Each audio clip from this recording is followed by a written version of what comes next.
Hello everybody and welcome to Blender for Beginners. These are going to be a series of tutorials aimed at new starters in Blender, people who haven't used it before, also people coming over from SketchUp if they want to learn Blender and learn about how to make topology and how to make certain things. We're mostly going to be focusing on making mods for computer games. Mainly workers and resources, although these buildings and things that we're going to be making will be compatible with all computer games. So if you want to make mods or if you just want to get into 3D modeling, then hopefully I can help you along the way a little bit. So I've got 2.83.4, which is the latest version as of today. Well, not as of today, but the latest version at the moment. If you've got an older version, you may want to go and upgrade to this one because there's new features in 2.83, and if you're watching it at a later date, you may be on a newer version, but the processes and things here should still be applicable. Okay, so let's just click on that. You can click anywhere on the screen to get rid of that. So the first thing in Blender, when you open Blender for the first time, I found it a little bit overwhelming. I'd watched some tutorials, I came in and I was like, right, okay, what do I do? There's so many menus, there's so many buttons, there's so many things. Don't get overwhelmed, don't worry about it. It's like going into a big supermarket for the first time. You don't need to know where everything is, you just need to go get a few bits and pieces, and each time you go back you'll learn about where different things are located. So the more you come back to the supermarket, the more you'll know where things like fancy candles are and stuff. Today we're not wanting fancy candles, today we just want the beer and the bacon or something, maybe a loaf of bread. So just a few bits and pieces for you. So to start with, let's have a look at the controls. To rotate the screen in Blender, you want to use your middle mouse button, so you can rotate the world view around like this, and you can scroll in and out, zoom in and out using the mouse wheel. If you hold shift and use your middle mouse button, you can pan the camera around like this without rotating, and if you hold control you can zoom in and out smoother. So if you just want a finite control on that to zoom into something. So rotation, middle mouse wheel, zoom in and out with the scroll wheel, hold shift to pan around, and control to go in and out. Now then, we have various windows. Each of these is a different window.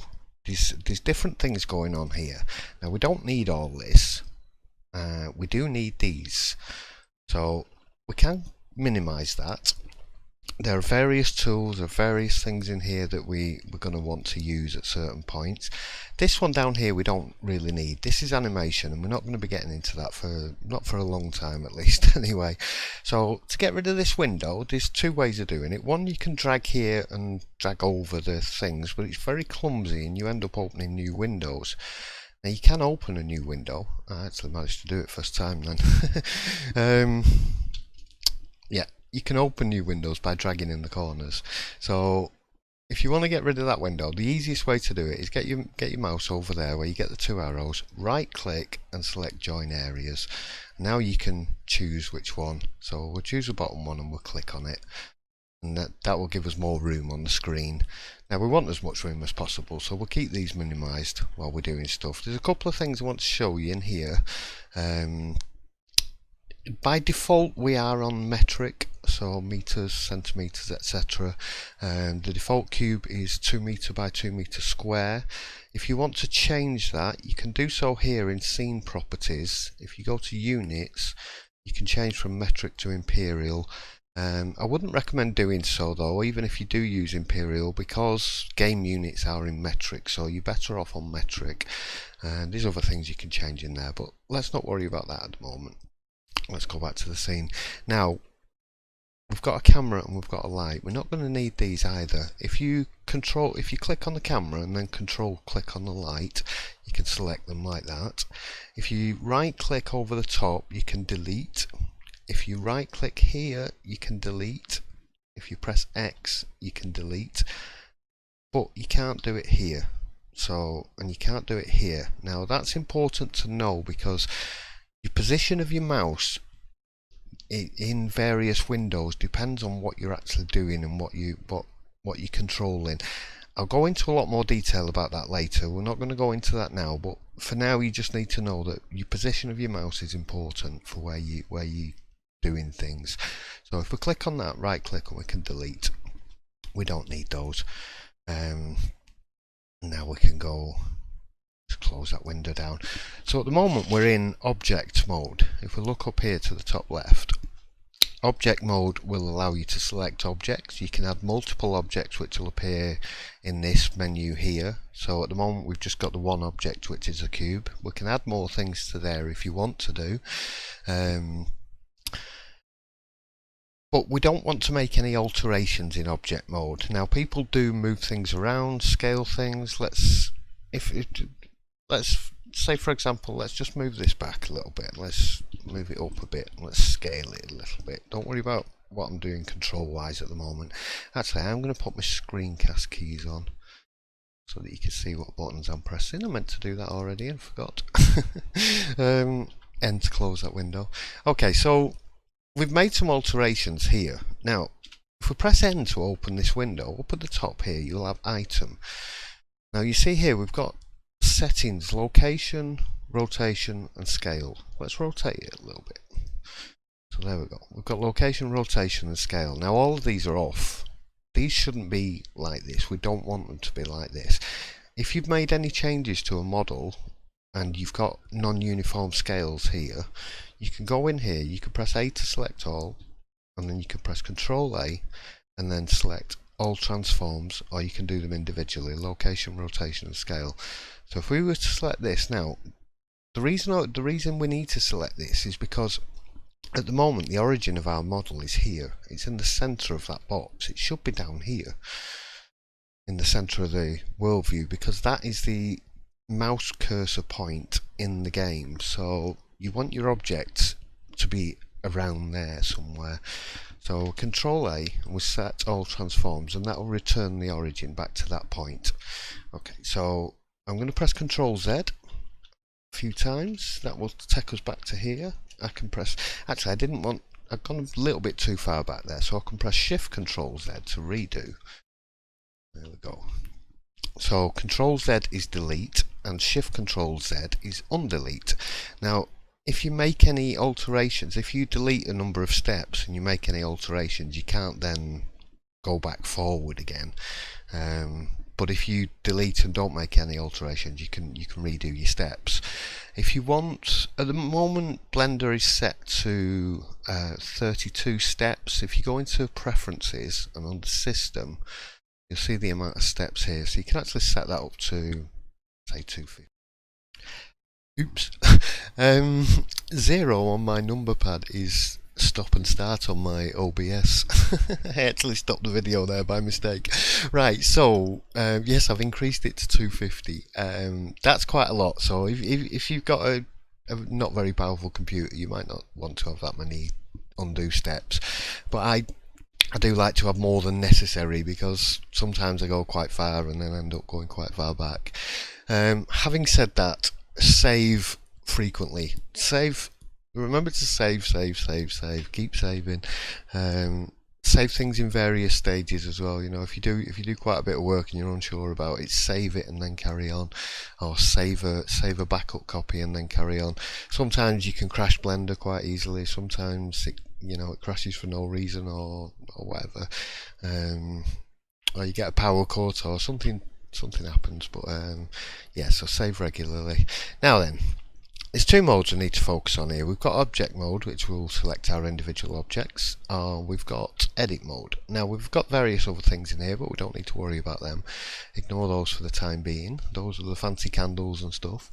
So we can switch to edit mode. Now, rather than coming up here and switching like this, instead of doing that, you can press tab.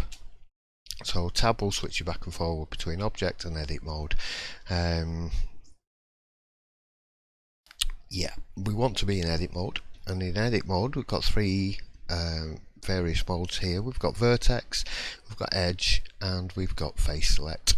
So in vertex select, each individual corner here is a vertex. So I can alter them by selecting one. I can select two. I'd have to just G to grab those. If you want to move stuff around, I'm on tweak here at the moment, so if you're on tweak you can grab things and move them. If you're on anything like box select, you have to press G to grab, and you can also grab on the X, you can grab on the Y, and you can grab on the Z.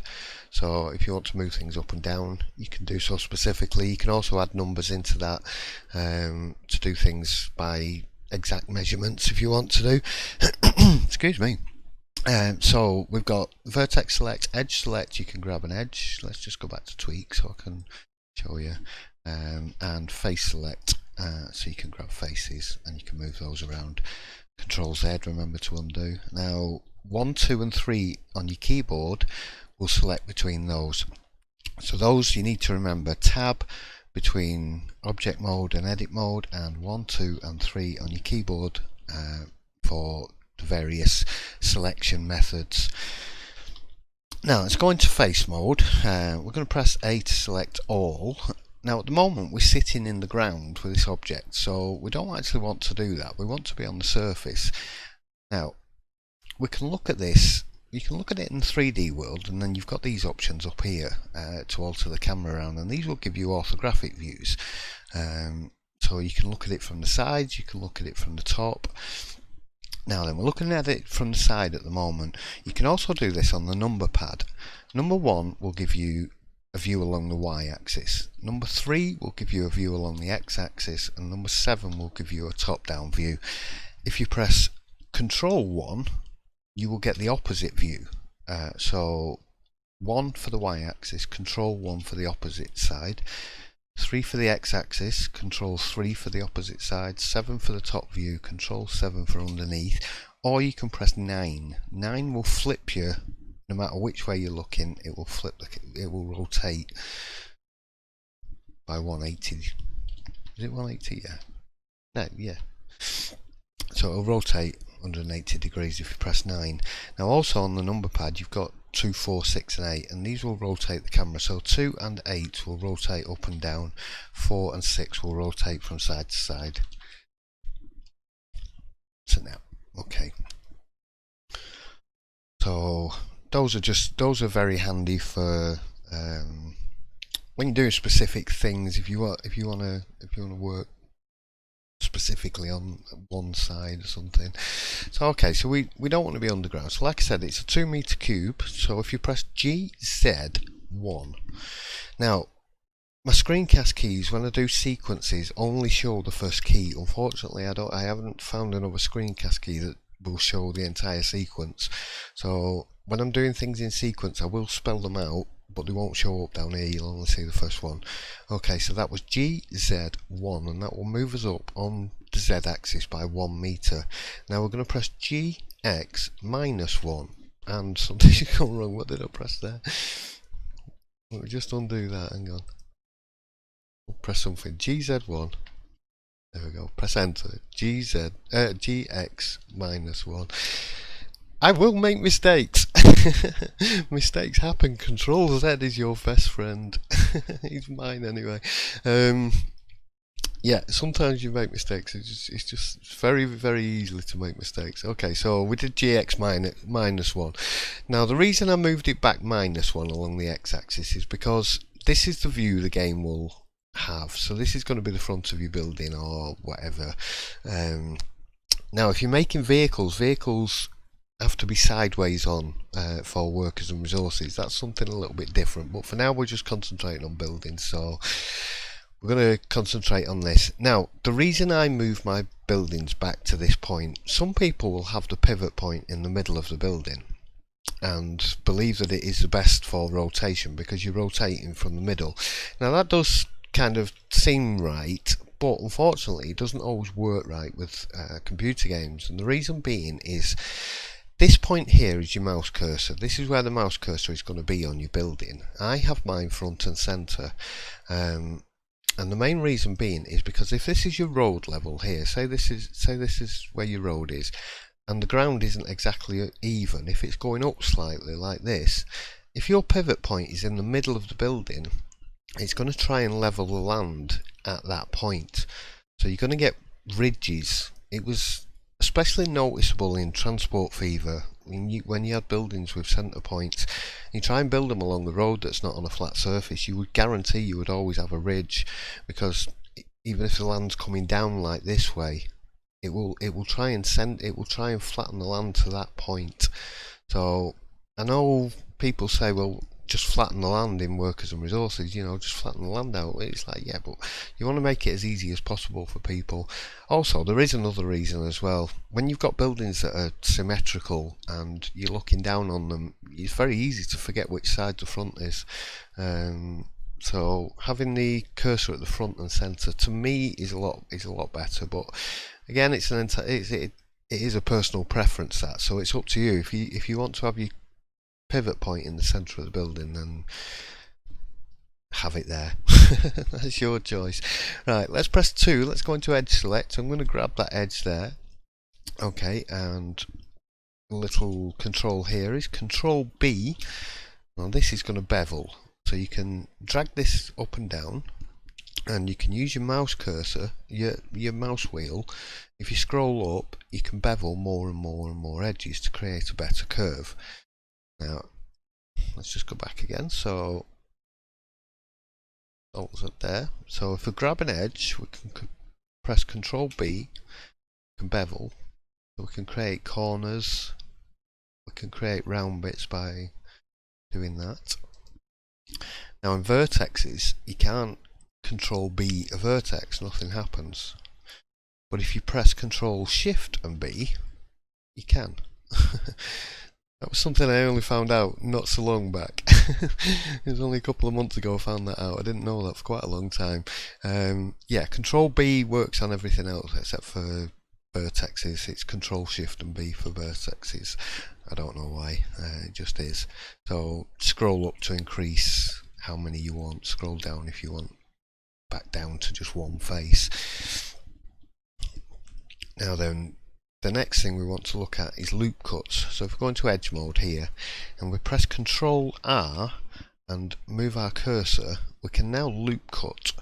Now a loop cut will divide your faces into separate faces. So if we go along these edges, sorry about me flicking the mouse around then, if we go along these edges, then it will divide either side there, and if we go along that way, it'll divide either side there, and that way the same, like that. So it'll move up and down when you first click on it, so you can move it if you want to. If you want to set it in the middle, you right click and it will reset it to that point.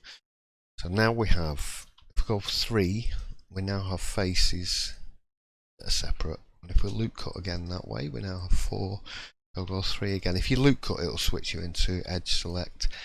So we can go 4 there, and we can, if you press shift and select, you can select multiple faces. You can add them. If you start at one place and you press control, it will take the nearest path and choose all those faces in that direction. If we let's just grab this. We can press L. L will link all faces that are joined together. We'll press scale Y, go 10, for example. Let's give that some loop cuts. So Control R, use the mouse wheel to increase the number of loop cuts to whatever you want to do. Let's go 3 again and go back into face mode. So scale S, Y to scale it on the Y, and I press 10, so it's given us a 20-meter long building.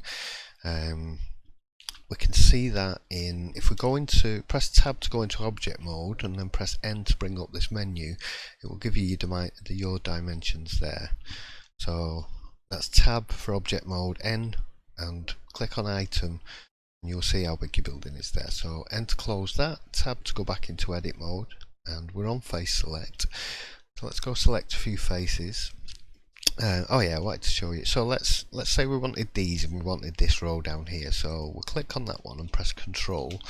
It will take us to there. Now let's say we want to grab these faces round here. If we Control click on this one, it's going to run. Let's go from this one. If we want to go around the bottom here and we click on this, it's going to run over the top because it's going to select the shortest path. So if I press Control now, it's done something weird, which is no good. So what we want to do is we want to go around, Control click this one, and then go Control click down here. So you want it's going to be the shortest path every time. So you can take it to edges and then go along like that. So say we wanted to come over here now, we can Control click to there and then Control click to there. It's just a good way of selecting multiple numbers of faces. Now we can also Alt click on edges and we can loop select the whole row of faces. So if we Alt click this one, it will give us those. If we Alt click one of these, it will give us a row around like this. And if you want to add more to that, we can Shift and Alt click, and that will add all of those. Now we can scale those up. It will scale everything. Now it's doing something funky because there's a vertex in the middle here that it's not scaling. Now if we extrude and scale, we can actually scale those faces up. Now I don't want it to scale like that, so there's two ways of doing this. We can extrude, scale, and press Shift Y to prevent it scaling on the Y axis. That will give us like that. And the other way is Alt E and extrude faces along normals. Now we can extrude those. The only thing that it will give us, you notice here, these are not flat. It's better to do it the other way. So let's get back to there. So extrude Control Z. Let me try that again. No, oops, I pressed the wrong one. Sorry. Control Z. Let me try that again. Right, extrude, which is E. S to scale. Shift Y to prevent it scaling on the Y axis. Now we can do that. Okay. There's also Inset, which we will have a look at. Let's select these. We'll press I to inset. That will inset individual faces like this. Now if we've got faces joined together, it will inset both of them. If we press I, again, it will inset them individually. So now if I select those and I inset, and then I press I again, do them individually. If you go too small, it'll like that's gone funky. Don't do things like this because this is bad topology. This is a definite example of something not being right. We've got overlapping faces here, so you want to make sure that you don't go beyond the minimum or the smallest size, because then things like that happen. Now let's say we grab these, we inset those. What we can do now is we can extrude these. And extruding them should extrude them along what's called the normals. Now the normals are which way the face is facing. So the normals for these are along the x-axis. The normals for these are along the z-axis because they're facing up. And if you have them at angles, they'll be facing in various different ways. Now to check your normals, to check which way your face is high, you go up here into viewport overlays, click this button here, and go to face orientation, which is down here under geometry, and that will give you blue faces. Now I'm just going to flip those. If you've got red faces on your model, it means your faces are the wrong way round, so they're actually facing inwards. What this means is the texture will be on the inside, so it won't actually be visible in the game because it will be looking at the back of it. In the game, if you're looking from inside a building, generally all the walls are invisible if you can get inside a building.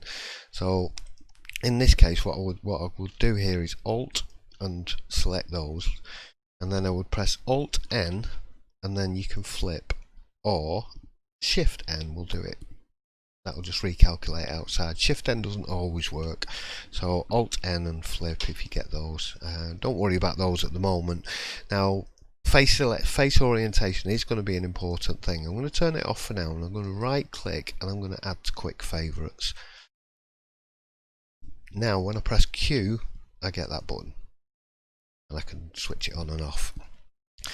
You will be using that quite a fair bit, especially when you're coming towards the end of your models. That's something you definitely want to be checking up on. You definitely need to use that. Okay, so we've done a few little bits and pieces here. What else can we do? Let's inset those. Let's extrude them back a bit. Now, right click, we can subdivide, and that will divide them up into 4. If we was to do it again, it will divide them again. Now that's too many, so I don't want. So let's Control Z until we've got the 4. Let's make sure we're in face mode. Press 3. Press I to inset. Inset them a little bit, and I'm going to extrude them back a bit. And there we go. We made some windows or air vents. Or yeah, it looks like a heating pipe. I'm not making anything in particular here. I'm just messing around with stuff to show you. Okay. So the next thing we need to know is extrude. I've already showed you extrude yet. So if we inset this, let's control that. Let's II. So we do the whole thing in extrude Z. You can extrude Z, extrude Y, extrude X if you want to do different ones. The Alt-E extrude along normals is great if you've got windows going all the way around a building. So let's just delete this. Oops. If you want to add something, it's Shift A, and you can add plane, you can add a cube, circle, so forth. Let's add another cube for now. GZ1, GX -1. Let's grab that. Let's set a scale Y. Let's go 5. Let's make a 10-meter building. Let's scale. In fact, the other way of doing this is you can select a face and you can go GX -8 will also give us 10 because it was already 2 meters. If you want to know the length, you can have a look in here again. Down here is edge length, and that will tell you what the edge length of the selected faces are. Now don't do that if you've got a whole model with loads of faces selected, because it can crash it. You'll just end up with millions of things all over the place.